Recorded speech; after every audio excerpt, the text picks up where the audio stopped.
Salut à toi, c'est Mamax, j'espère que tu te portes bien.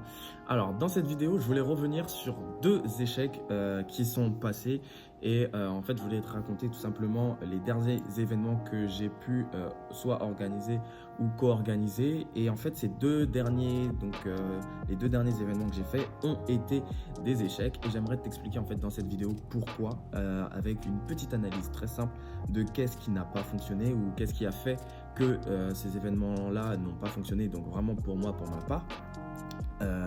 Donc en fait, c'est vraiment un petit retour d'expérience, comme quoi là, j'ai pris conscience que je démarre entre guillemets l'année 2020 sur deux échecs. Et sur ces deux échecs-là, qu'est-ce qui a fait que c'en est devenu des échecs? Donc le premier événement dans lequel je vais te parler, c'est un événement que je devais faire donc avec une association.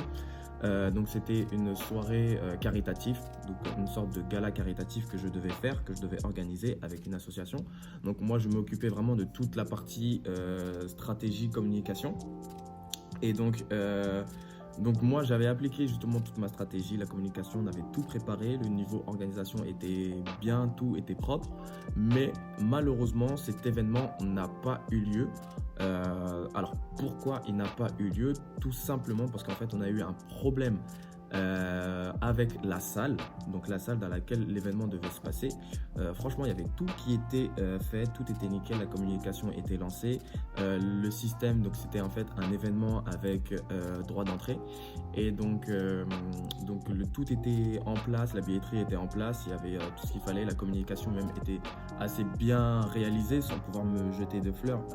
Elle était quand même assez bien réalisée parce qu'on a réussi à toucher un large public, un peu plus que les personnes qu'on ciblait donc de la région, parce que c'était vraiment un événement où on voulait rassembler les personnes de la région. Et donc là, avec la communication que j'ai faite, on a réussi à toucher un peu plus que la région. Donc c'est-à-dire que la communication était en soi bien réalisée, mais ça a quand même été un échec. Pourquoi? Parce qu'on a eu un problème avec cette salle.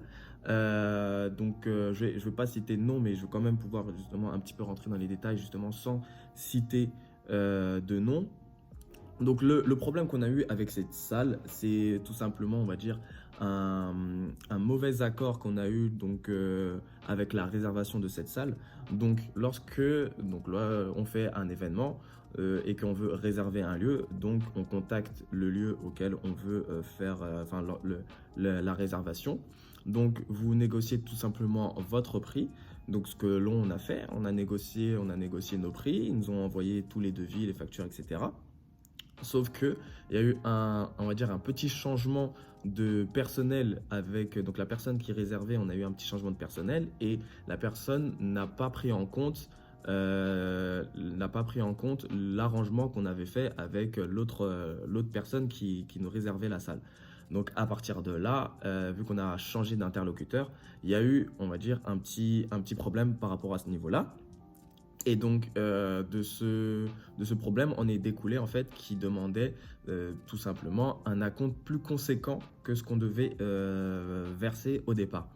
Et sachant qu'on n'avait pas, nous en tant qu'organisateurs, les fonds suffisants pour pouvoir laisser cet acompte-là, et ben malheureusement, on n'a pas pu réserver la salle et donc délivrer la prestation, donc l'événement que l'on voulait faire. Donc, après analyse, ce que j'ai découvert, c'est qu'en fait, c'est un problème de fond. Donc un problème de monnaie en fait qui a fait que l'événement ne s'est pas passé. Parce que si on avait les sous et qu'on aurait pu, malgré le fait que ça a changé d'interlocuteur et que du coup ils nous ont demandé beaucoup plus, vu qu'on n'avait pas cette somme-là, et c'est ce qui a fait qu'on n'a pas pu mettre la compte et réserver la salle et ensuite faire notre retour sur investissement. Enfin, le retour sur investissement, c'est pas le vrai mot parce qu'en fait, c'était avec une association et l'association est à but non lucratif. En fait, c'est simplement retomber sur ses pattes en fait. Donc, c'est pas un réel retour sur investissement, mais c'est simplement pouvoir retomber sur ses pattes. Et pour pouvoir retomber sur ses pattes, le calcul était fait et a été négocié donc avec l'ancienne interlocutrice, mais là, demander plus allait faire que il serait déjà en déficit et donc du coup la sûreté pour pouvoir retomber sur ses pattes avec les droits d'entrée donc de cet événement-là, on a estimé que du coup ils allaient être en déficit, donc en perte. Donc malheureusement, on a dû annuler et donc communiquer. Donc ça là du coup c'est une autre stratégie de com qu'il a fallu faire, communiquer que l'événement était annulé et que malheureusement ça n'allait pas pouvoir se faire, sachant qu'il y avait déjà des réservations qui commençaient à être faites, donc il y a tout un système de remboursement qu'il a fallu faire. Et donc des personnes qui continuaient à nous appeler, à savoir, tu sais, ils veulent des informations sur l'événement en lui-même. Donc ils appellent, ils demandent, voilà, comment ça va se passer, les prestations, qu'est-ce qu'il y aura, etc. Donc ça continuait d'appeler, mais on était sur une procédure d'annulation. Donc voilà, ce qui a été voilà, le premier échec en fait, hein, c'est que l'événement n'a pas eu lieu.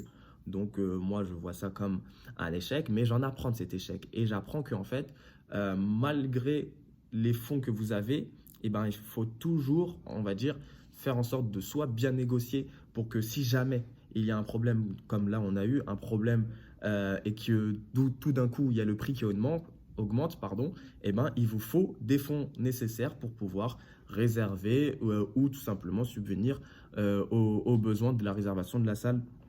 Après, peu importe l'événement, mais il y a toujours ce côté donc négociation, mais surtout fonds. Donc, ayez des fonds suffisants.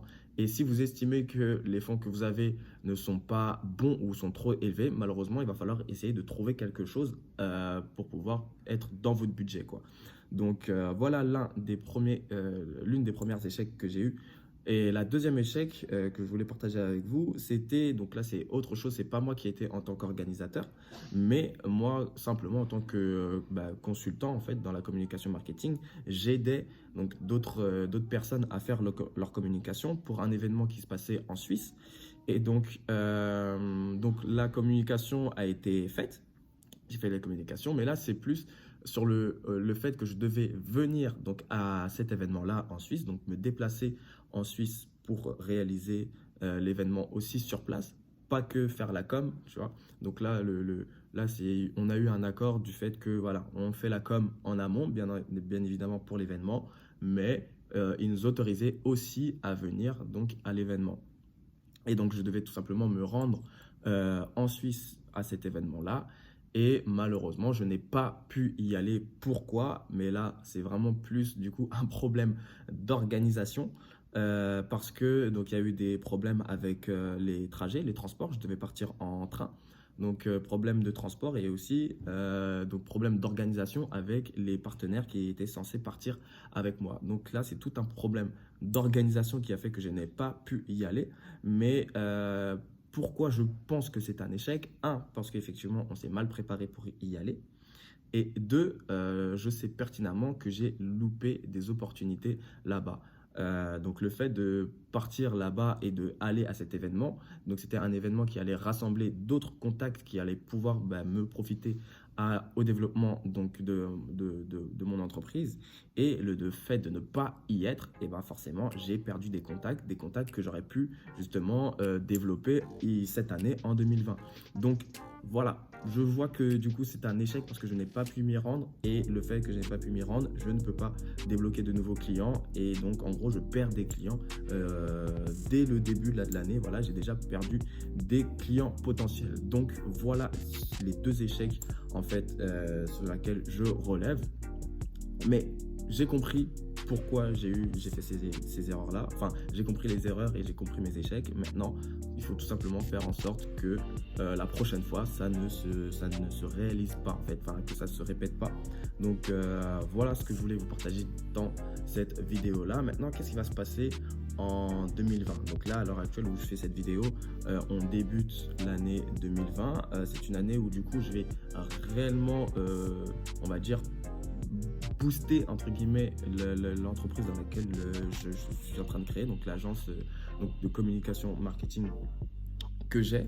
Donc la booster comment? Tout simplement en faisant des stratégies de communication pour développer ma clientèle, aller donc sur les événements et bien entendu satisfaire mes clients dans la conception de stratégies de communication sur leurs événements.